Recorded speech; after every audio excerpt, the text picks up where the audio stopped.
We have breaking news into SportsCenter. Shams Charania reporting the Lakers are trading center DeAndre Ayton to the Wizards for Jayden Hardy and 2 second-round picks. Ayton playing 1 season in L.A., averaging career lows of 12.5 points and 8 rebounds per game. NBA analyst Kendrick Perkins back with us. Perk, the Lakers have been busy. What do you make of their offseason so far? Well, actually, a lot of people have been having a lot of negative things to say about with the Lakers and Rob Pelinka, the moves that he's made, but I actually applaud it. I got to give him his flowers. If I had to give him a grade, I would give him an A-. When you look at the pieces that he added, and Walker Kessler, one of the best lob threat guys in the game, Sandro Mamu. I ain't gonna even try to pronounce his whole name, Jay. We don't have enough damn time in this segment for me to even start. But they added shooting, they add perimeter play. Offensively, they're gonna be a juggernaut. They might be the best offensive team in the league. I'm not picking them to go and win the West, but they're gonna be in the other on the banana peel when it comes to your NBA career. You are a former #1 overall pick. The Phoenix Suns, they gave up to have a level of accountability, because right now you have other on the banana peel when it comes to your NBA career. You are a former #1 overall pick. The Phoenix Suns, they gave up on you. The Portland Trail Blazers gave up on you. They had a better season when you left. And now all of a sudden, the Los Angeles Lakers saying, we want no parts of you whatsoever. And now you're going to the Wizards. He has to adjust his attitude, adjust himself, hold himself accountable. If not, we could possibly see DeAndre Ayton, and this being his last stop. Whoa, okay. We'll keep an eye on that. Hey, Perk, speaking of former Lakers, let's play a game of LeBron fill in the blank, all right? Now, you already told us that Philly would be the 1 seed in the East with LeBron, but let's talk about some other potential suitors. Fill in the blank. If the Cavaliers add LeBron, Cleveland will be the blank seed in the East. The #1 seed in the Eastern Conference. When you talk about adding LeBron James to the mix, a guy that could take over the game in the fourth quarter, a guy that's going to bring championship experience, heart, toughness, grit, accountability, another coach on the floor is something what the Cavs lack, and we saw that in the conference finals. If you add him just to this roster, they should be favored the #1 seed coming out of the #1 team in the Eastern Conference. All right, fill in the blank. If the Heat add LeBron to their roster alongside Giannis and Bam, Miami will be the blank seed in the East. I would say the 3rd seed in the Eastern Conference. There's still a few areas that they would have to address. I would have to see what it would look like with the whole Giannis Bam the whole Giannis Bam and LeBron combination, meaning that, yeah, they would have the front court play. They would be one of the better defensive teams in the league. But at the age of 41, how much would you really want LeBron James being ball dominant? Like, how much pressure? I don't think he wants that amount of pressure or that amount of wear and tear on his body through an 82-game season and trying to win 16 games in the postseason to win the NBA championship. Okay, fair. Last one, fill in the blank. If the Warriors sign LeBron to play with Steph Curry and re-sign Draymond Green, Golden State will be the blank seed in the West. They will be top 4. They will be top 4.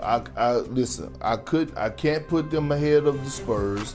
I'm damn sure not putting them ahead of Oklahoma City. I can't put them above the Denver Nuggets, but I could see them at the 4 seed. Right? Too much championship experience over there. Steph Curry, last year, although we didn't see a lot of him, he still played at an all-NBA level. He still averaged 26 points per game, shot 48% from the field, shot almost 40% from the 3. Kristaps Porzingis, champion. Al Horford, champion. Steve Kerr didn't re-sign with the Warriors. not to continue to try to make championship runs. You add LeBron to the mix, along with him and Steph being able to go out and golf together and having the chemistry that we saw in the Olympics when they won the gold medal. I can't put them no lower than that. Okay. Kendrick Perkins, appreciate you, bro. Go get that July 4th spread ready and let us know what time we need to be at the house, all right? LeBron James, he's the biggest free agent still on the market. Shams Charania reporting that the 76ers have joined the Warriors, Cavaliers, and Heat, and likely a few more teams in pursuing the 22-time All-Star. LeBron decided to return for a 24th season, but told the Lakers he was moving on after 8 years in purple and gold. Hello, world. We now welcome in NBA analyst Kendrick Perkins. And Perk, Rich Paul said the Sixers have LeBron's attention now with all the additions that they made to their roster. So should LeBron James join Philly? Philly should definitely be their number one option. They should be the front runner. If I'm LeBron James and I'm looking at what the Philadelphia 76ers are doing right now, first of all, they got Daryl Morey out the way, so now they have some type of structure that's going on. And then they go out and they make a trade and give up Paul George and bring back a top 10 player in Jaylen Brown that's a champion that knows how to win. When you look at the perimeter play that they have right now, Tyrese Maxey, one of the best drive to the basket guys in the league.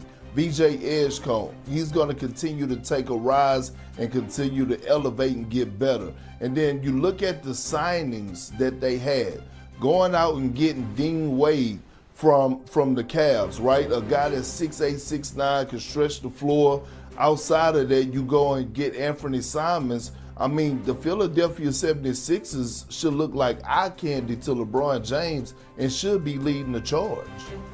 All right, so as for the guy that they traded for in Jaylen Brown that you brought up, he spoke for the first time since being traded on his stream. Take a listen. Boston, they packed me up, my boy. God. Out of there. It's a bunch of emotions.